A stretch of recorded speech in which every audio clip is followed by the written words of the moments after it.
বিগত মেলা দিন পরে নানাগো বাড়ি যাওয়ার দাওয়াত পাইছি। আমরা সবাই মিলকে রেডি হইছি, এখন বের হবো। এমন মুহূর্তেই বৃষ্টি নামা শুরু হয়েছে। নানাগো বাড়ি যাওয়ার আগে হাই স্কুল, প্রাইমারি স্কুল, সব স্কুল অতিক্রম করগেই আমার নানাক বাড়ি যাইতে হয়, শৈশবের স্মৃতিগুলা দেখতে পাই। সো গাইস, আসসালামু আলাইকুম, what's up cousin, this is Monalisa ব্লগের মোনালিসা আপু। সো আমার নানা বাড়ি অনেক দিন পর হচ্ছে একটা দাওয়াত পাইলাম, মানে হচ্ছে আমার মামাতো ভাইয়ের আকিকা, এই উপলক্ষে। সো সবাই রেডি হয়েছি। এখন আমার বোন আবার মডেল করতেছে কোনটা নিকাব পরবে। সো ওরে বললাম এইটা না, এইটা ডিসিশন নে, একটা পইরা তাড়াতাড়ি বাইর, কারণ বৃষ্টি যেইভাবে নামতে নাকছে মনে হয় সবাই খাওয়া হয়ে যাবে, আমরা আর যাইয়া খাওয়ানি বাগে পাবো নালে। আর পিছে যেই দাদু করে দেখতেছেন হেরা ওই জায়গা কামলা দিতে এইছিল, বৃষ্টি নামতে নাকছে দেখ খাইয়া খারাইছে।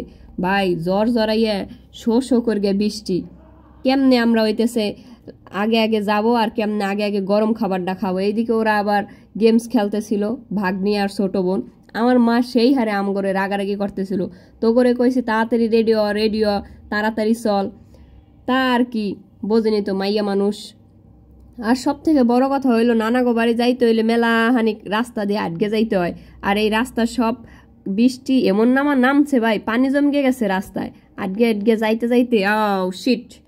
আর আমি এখন যেই রাস্তায় আছি এটা হলো সি অফিস।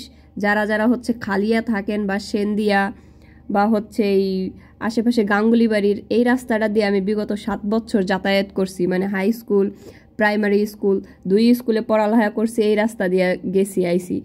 দেখেন রাস্তাটার অবস্থা, ও আগে ছিল ইটের রাস্তা, রিসেন্টলি কয়েক বছর হয়েছে হয়তো এইটার এইরকম ঢালাই দিছে। আর কথা কইতে আয়া পড়ছি গাঙ্গুলি বাড়ির থেকে হইতেছে একটা ভ্যান বা অটো নিব, কারণ অনেক কষ্ট করে গিয়ে বৃষ্টি কাদা মাদা গাদলা গুদলা আবল তাবল পার হইয়া আইছি। অনেক সময় খাড়াইয়া থাকতে থাকতে একটা অটো পাইছি, অটোতে হরকে 5 টাকা একজনে ভাড়া দিয়ে নানাগো বাড়ির উদ্দেশ্যে রওনা দিয়ে দিছি। কিন্তু একটা ভালো কথা জানেন, মানুষ আছে অনেক বছর পার হয়ে যায়, তার হাই স্কুল প্রাইমারি স্কুলের হাতে দেখা পায় না, কিন্তু আমার নানাক বাড়ি যাওয়ার আগেই আমার হাই স্কুলের মাঠ দেখতে পারি, স্কুলটারে দেখতে পারি, বাট ভিতরে ঢোকা হয় না। এই হচ্ছে আমাদের খালিয়া রাজারাম ইনস্টিটিউশন, বিশাল বড় মাঠ আছে। যারা এই স্কুলটারে মিস করতেছেন, দেখতে পান না, একটু দেখে নেন। আরও আমাদের স্কুলটাকে উন্নত করার জন্য এটার হচ্ছে সংস্কার করা হচ্ছে। অপোজিটে একটা বিশাল বড় একটা পুকুর আছে, তার পাশে হচ্ছে একটা লাল কালারের বিল্ডিং, এইটা হচ্ছে আমাদের 42 নং খালিয়া প্রাথমিক বিদ্যালয়। এখানে আমি ক্লাস 5 পঞ্চম শ্রেণী পর্যন্ত পড়ছি। সো কথা বলতে বলতে নানা বাড়ি চলে এসেছি, এসে দেখি সবাই খাওয়া দাওয়া শুরু করে দিয়েছে। তারপরে তৃতীয় গলিতে খাওয়া শুরু করি, আর এখন খাবো।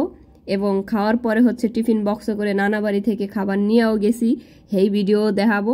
সো টাটা বাই বাই, আজকে এই পর্যন্ত।